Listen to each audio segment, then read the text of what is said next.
As we went through the show, it was very evident that what Scott Chandler wanted was for us to really convey who the characters were, introducing those characters, and then having those characters relevant within everything that we did once that they were introduced. So as the show develops, you hear certain themes that kind of recapitulate throughout the show. The main theme being Laura, which you'll hear within the first production in little snippets, both in minor and kind of aggressive ways, as well as very uplifting and happy ways. But the end of the show, it finally comes to fruition, and you hear a very full core version of Laura right as we get around the diner. Other music that's within the show is based on things from John Adams to very kind of James Horner-esque things with the introduction of French horns. And one of my favorite pieces within the show is You Make Me Feel Like a Natural Woman, which is our ballad production.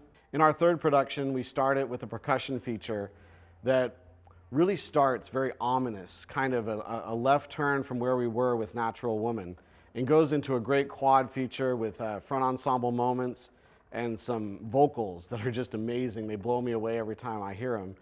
And that kind of morphs right into a snare feature with very cool jazz vibes. And we're gonna layer a Harmon muted trumpet soloist on top of it.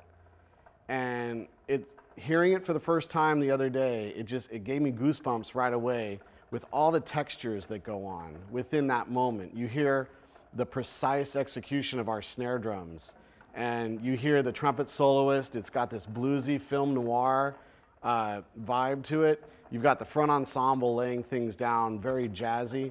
And then you also have the typewriter sample that goes on top of that, which is reflecting one of the characters within the show. And it all kind of just really comes together in a very unique way that I don't think we've really seen in this activity.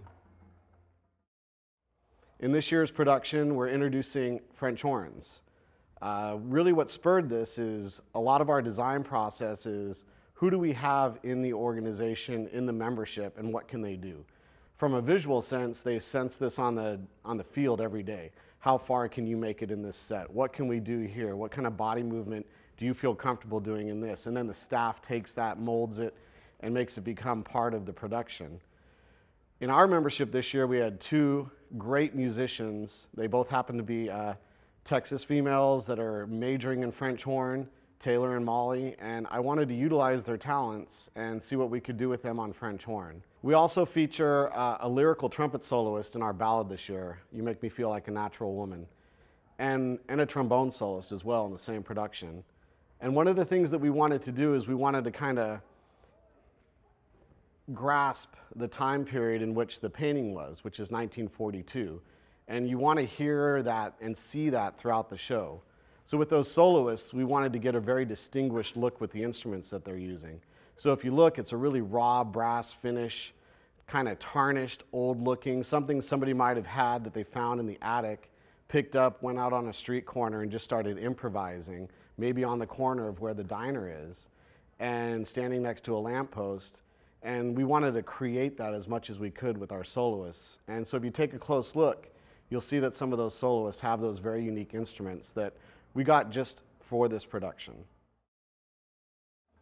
I think one of my favorite things about this year's production so far is I polled about 6 members of the horn line last night asking if you could give me one segment of the show musically that you would want to perform in the lot at the end of warm-up before we walked onto the field to perform, what would that section be?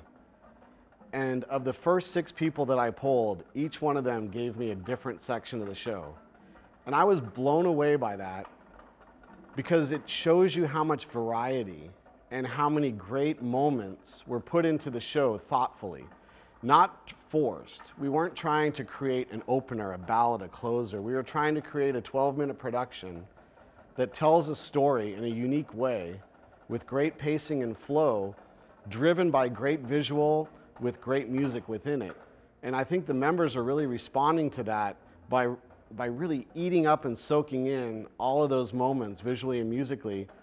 And it's going to be fun to go throughout the whole year and be able to play different things each and every night, knowing that at some point we're playing someone's favorite within the show. I've always liked the painting Nighthawks. But until Scott Chandler raised the question, where did they come from? How did they get to the diner? I'd never really thought of it like that.